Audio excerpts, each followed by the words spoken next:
In 2009, Sherry, our 4 kids, and I took a big trip to New York City. We went that particular year because we had a good friend, Jane Atkinson, starring in a Broadway show.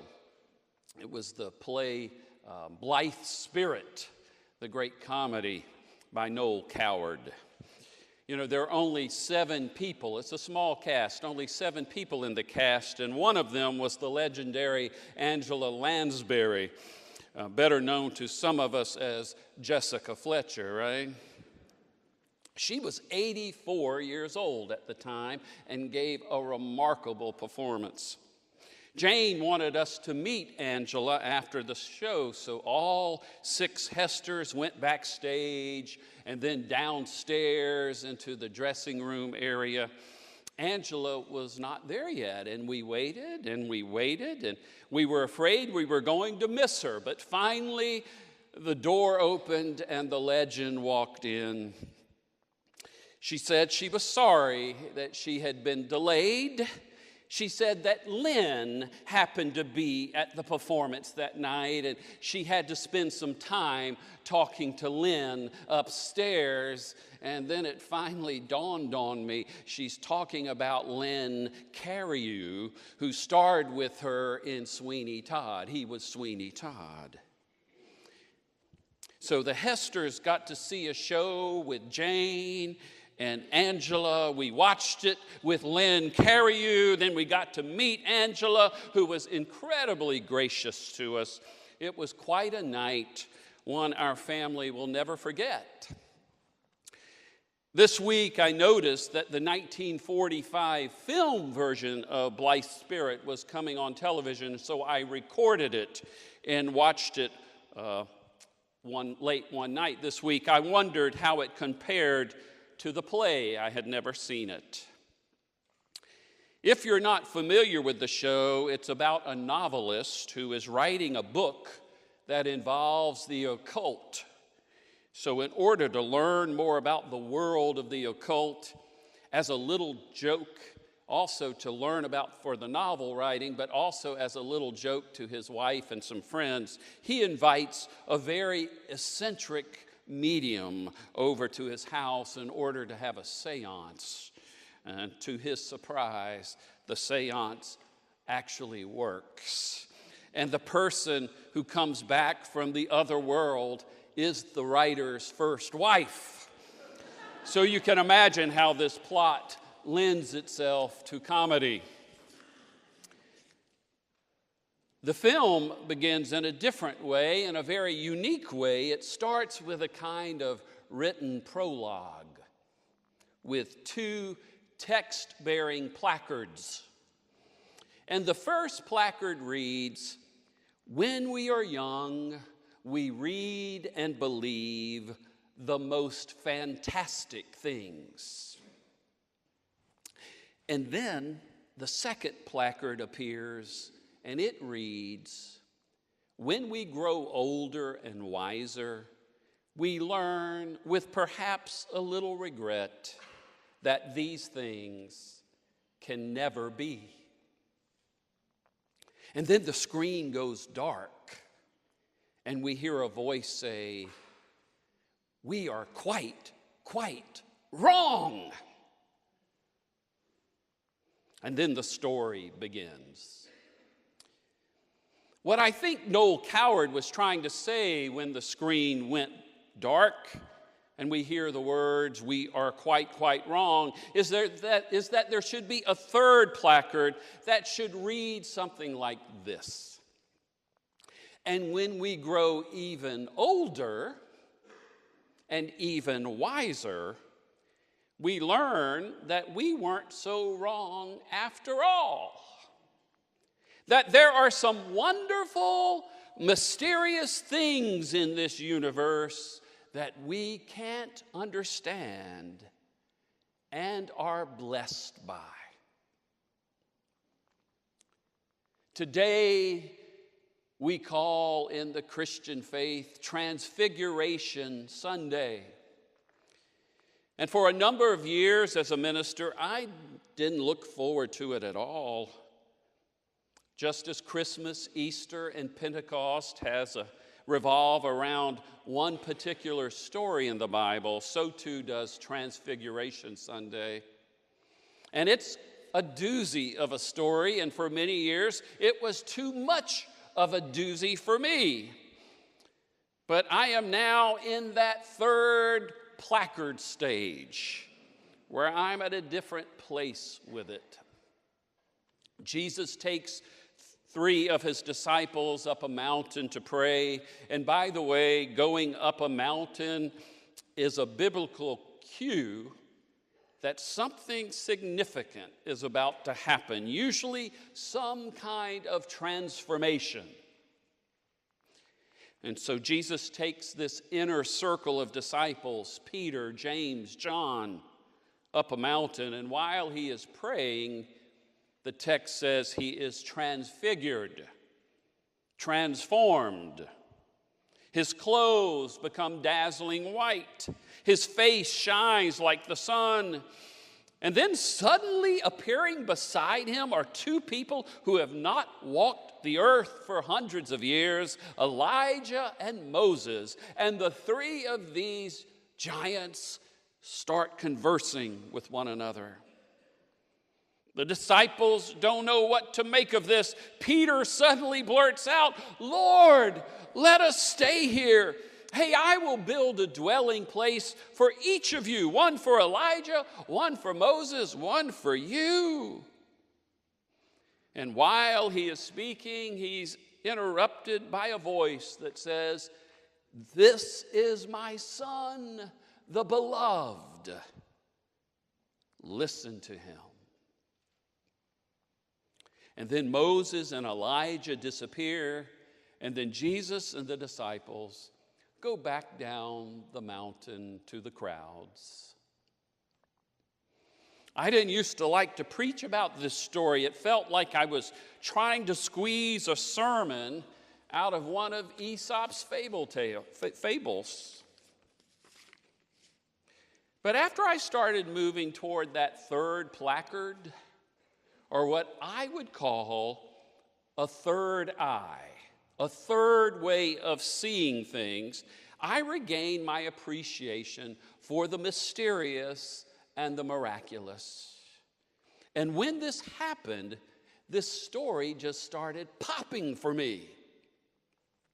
Now I no longer have a problem finding something to preach about it.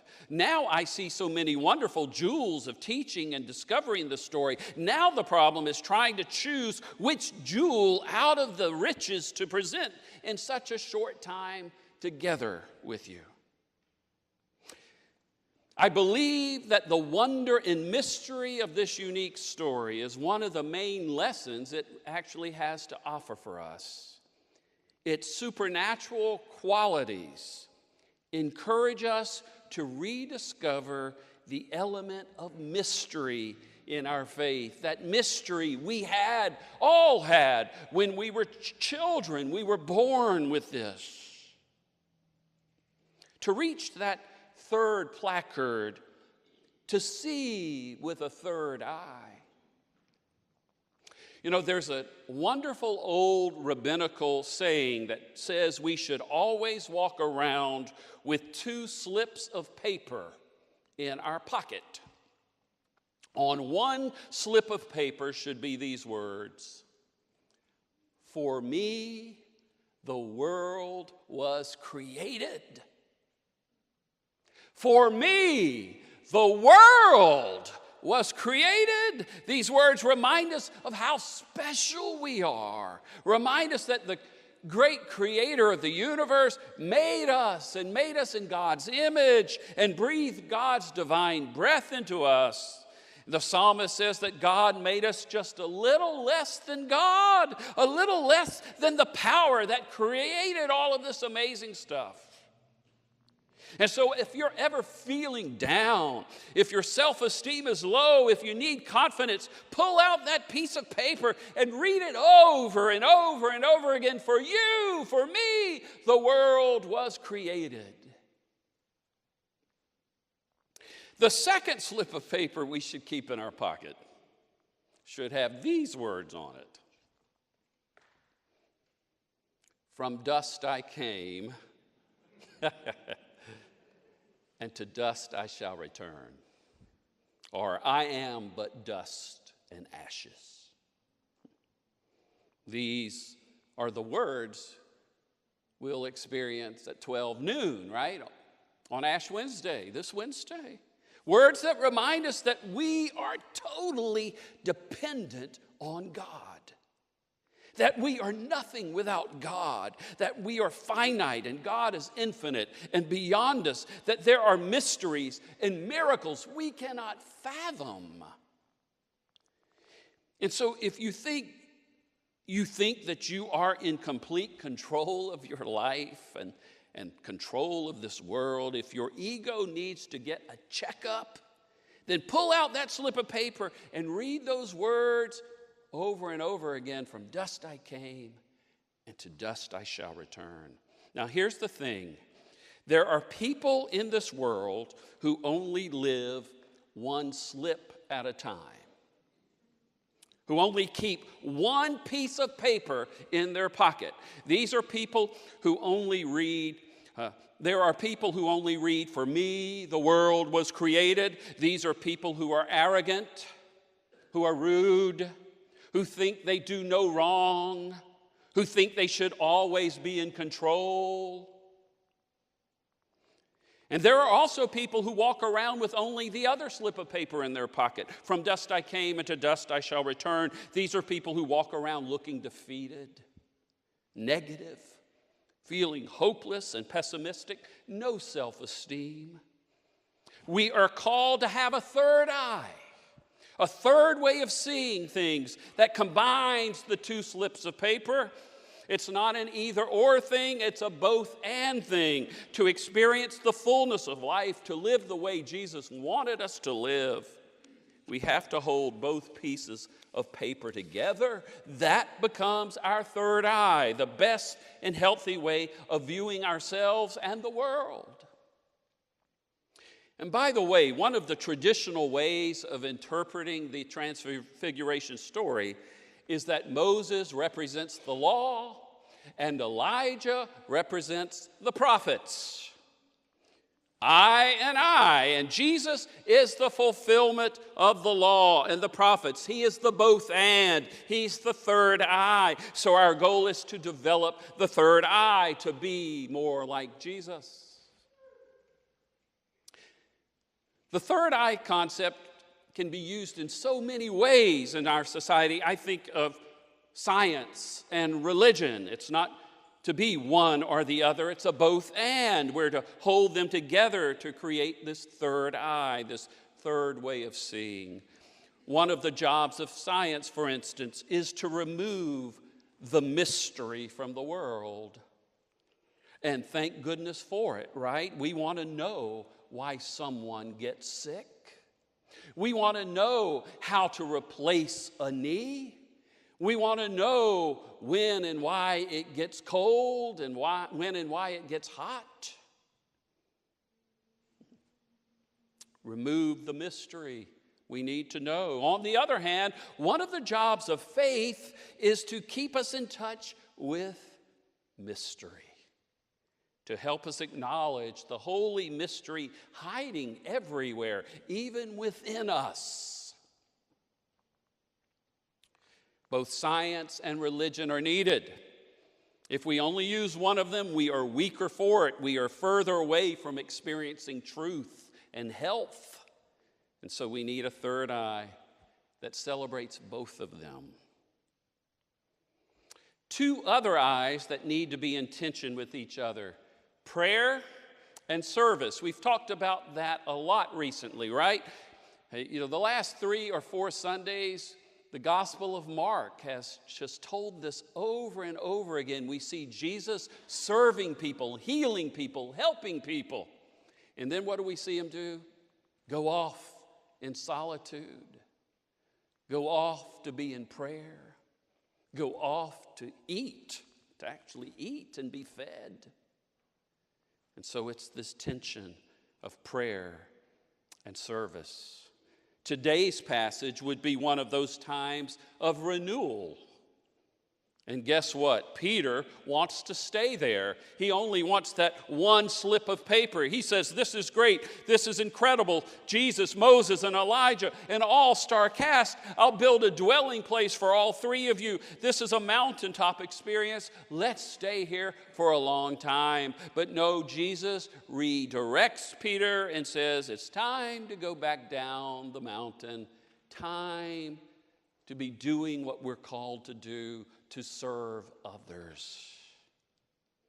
And if we had kept reading our story today, you would know that right when Jesus comes down the mountain and rejoins his disciples and the crowds of people, he immediately heals a boy who is sick. Yesterday, I was channel surfing and I came across a movie I was not familiar with. At first, I thought I might have stumbled upon a modern adaptation of Blithe Spirit, because it was a comedy, and in the scene I was watching, a man was talking to a woman who was a ghost. A woman who had died, but nobody else could see. And then I realized that there were many other ghosts. So I realized it wasn't Blithe Spirit. What it was a 2008 comedy called Ghost Town. A man who is a dentist almost dies while he is having a colonoscopy, which is not very comforting for those of us who have reached the age for that procedure. The dentist, however, is brought back to life, and when he wakes up, he has the ability to see people who have died. These are people who have unfinished business on earth before they can go to eternity. And since this dentist man has the ability to see the ghost, all of the ghosts keep coming to him for help, to help them with this unfinished business they have. But this dentist is narcissistic, is selfish, cynical, and constantly tries to avoid the people asking for help. In other words, this guy is walking around with just one slip of paper in his pocket. But it's not working for him. He's getting more and more depressed. His life is getting crazier and crazier, out of control, and he's at his lowest point when a dental colleague convinces him that the man's life would be better if he would start helping people. He shows him a quote by Albert Einstein. You're probably familiar with it. Only a life lived for others is worth living. The man begins to help the ghost, and it brings great comfort to the people who were left behind, the families of these ghosts. And through this serving and helping others and making a difference in people's lives, the dentist becomes transfigured, transformed. Not only does he change in appearance because he looks much happier and more content, he also experiences internal joy and peace. I really like this 2 slips of paper idea. I think this rabbinical exercise would be a good practice for all of us to try as we start the season of Lent. But I would suggest doing it this way. Have 2 slips of paper. On one side of one of the slips, have on it, "For me, the world is created." Then on the other side of the very same slip of paper, have the words, "From dust I came, and to dust I shall return." I would have them on the same slip so that we are reminded that these need to be held together, creating the third eye, the third perspective, the balance of both. But there's another slip of paper, right? A second slip of paper. And on one side of the other slip of paper, put these words: rest, prayer, and renewal. Rest, prayer, and renewal. And then on the other side of that slip of paper, put love, serve, heal, and help others. Love, serve, heal, and help others. Pull out those pieces of paper throughout the season of Lent and reflect on them. Check to see how you're doing. Check to see what areas need to be worked on and developed. I guarantee you, it will bless your life. Jesus' hands were kind hands, doing good to all, healing pain and sickness, blessing children small, washing tired feet and saving those who fall. Jesus' hands were kind hands, doing good to all. Take our hands, O Jesus, let them work for you. Make them strong and gentle, kind in all we do. Let us watch you, Jesus, till we're gentle too. Till our hands are kind hands, quick to work for you. Amen and amen.